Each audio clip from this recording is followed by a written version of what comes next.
नमस्ते, ये आकाशवाणी आहे।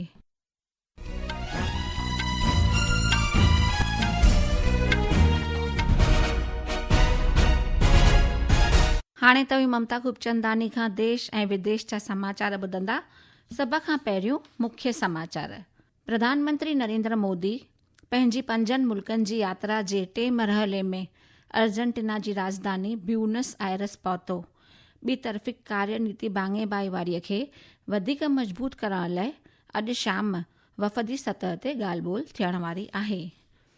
भारत त्रिनिदाद ऐं टोबैगो सां बुनियादी ढांचे ऐं दवासाजीअ समेत केतिरनि ई खितनि में सहकार खे वधाइण लाइ 6 समझौतनि ते दस्तख़त कया।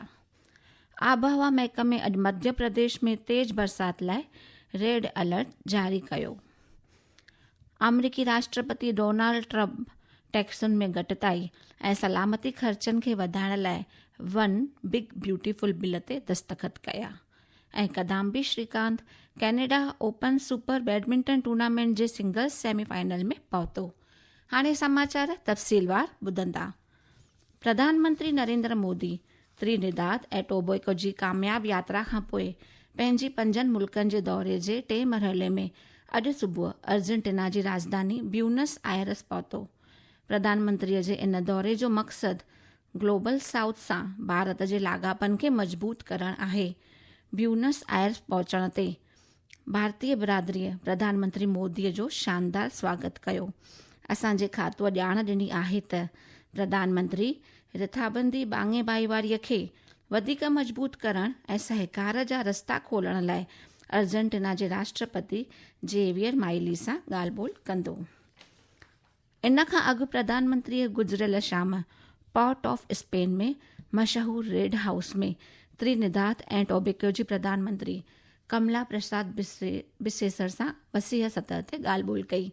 ॿिन्ही मुल्कनि बुनियादी ढांचे ऐं दवासाजीअ समेत केतिरनि ई खितनि में सहकार खे वधाइण लाइ 6 समझौतनि ते दस्तख़त कया। प्रधानमंत्री मोदीअ पोर्ट ऑफ स्पेन में त्रिनिदाद ऐं टोबैगो जे पार्लियामेंट जे गॾियल इजलास खे ख़िताब कयो। श्री मोदीअ चयो त तरक़्याफ़्ता मुल्कनि जो आवाज़ बुलंदीअ ते आहे ऐं भारत पंहिंजे सहकारियुनि सां गॾु कमु कंदो त जीअं ग्लोबल साउथ खे आलातरीन सतह ते उन जो सही मुक़ाम मिली सघे।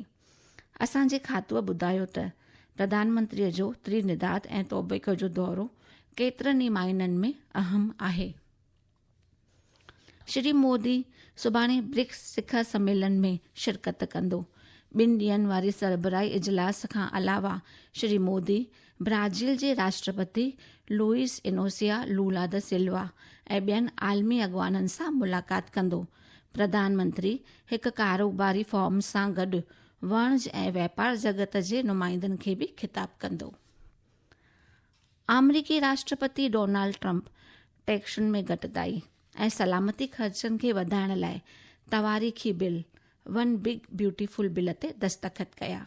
श्री ट्रंप चयो त ही अमरीकी तवारीख़ में सभ खां वॾी टैक्स घटिताई, सभ खां वॾो ख़र्च घटिताई ऐं सभ खां वॾो सरहदी सलामती सीड़पकारी आहे। इन खां अॻु वारे रिपब्लिकन जे मेजोरिटीअ वारनि एफजी मंडलनि समझौते खे मंजूरी ॾिनी हुई।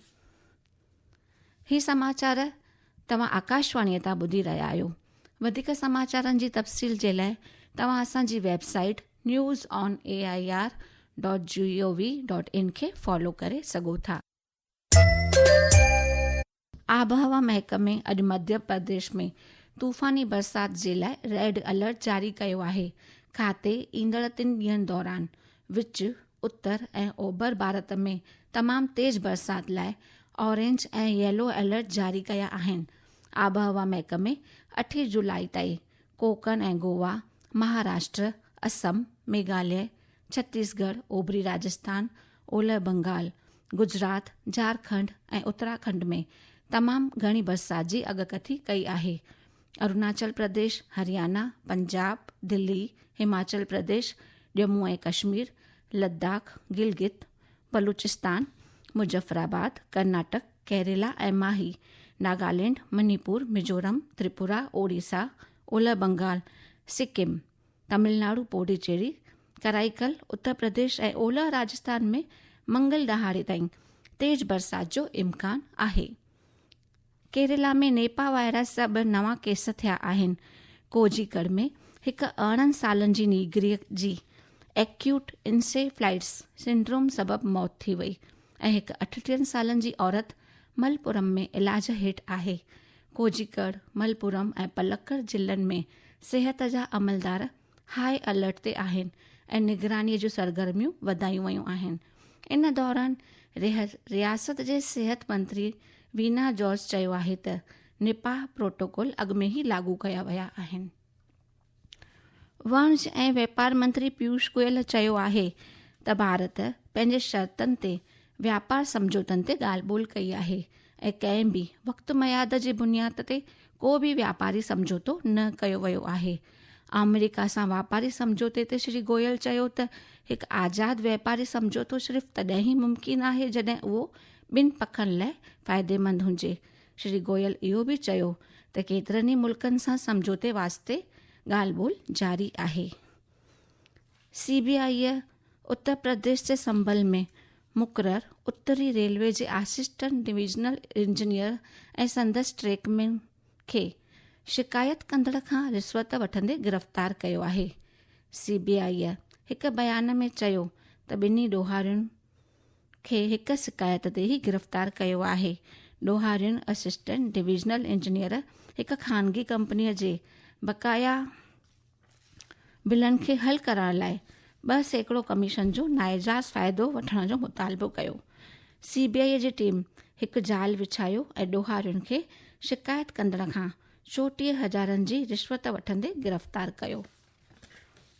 वाणिज्य ऐं वापार मंत्री पीयूष गोयल चयो आहे त भारत पंहिंजे शर्तनि ते व्यापार जो समझौते जी ॻाल्हि ॿोल कई आहे। कंहिं बि वक़्तु मयाद ऐं बुनियाद ते को बि समझौतो न कयो वियो आहे। अमेरिका सां वापारी समझौते ते श्री गोयल चयो त हिकु आज़ाद वापारी समझौतो सिर्फ़ु तॾहिं ई मुमकिन आहे जॾहिं उहो ॿिन्ही पखनि लाइ फ़ाइदेमंद हुजे। रांदुनि पासे रुख कंदे भारत जे Kidambi Srikanth Canada open super 300 badminton tournament में शानदार कारकिर्दी ॾेखारे सेमीफाइनल में जाइ पुख़्ती कई। हुन दुनिया जी 6 नंबर जी खेॾाड़ी चीनी ताइपे चाउ तिएन चैन खे सिधो 21-18, 21-9 तां शिकस्त ॾिनी। इन खां अॻु श्रीकांत क्वार्टर फाइनल में चीनी ताइपे के वांग पो वेई खे 21-19, 21-14 तां शिकस्त ॾिनी। 49 नंबर ते श्रीकांत अॼु राति जापान जे 3 नंबर वारे केंटा निशिमोटो सां मुक़ाबिलो कंदो। औरतुनि जे सिंगल्स में भारत जी श्रेयांशी वॉलसेटी डेनमार्क जे अमाले शुलूज खां हारिजी वई। मुख्य समाचार हिकु भेरो ॿीहर ॿुधंदा।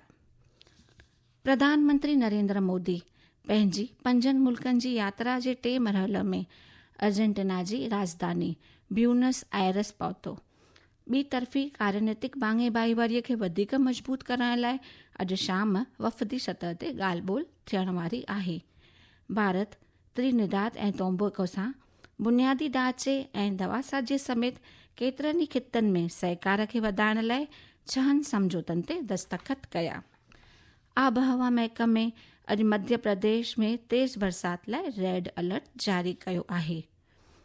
अमरीकी राष्ट्रपति डोनाल्ड ट्रंप टैक्सनि में घटिताई ऐं सलामतीअ जे ख़र्चनि खे वधाइण लाइ वन बिग ब्यूटीफुल बिल ते दस्तख़त कया ऐं Kidambi Srikanth Canada open super badminton tournament जे सिंगल्स सेमीफाइनल में पहुतो।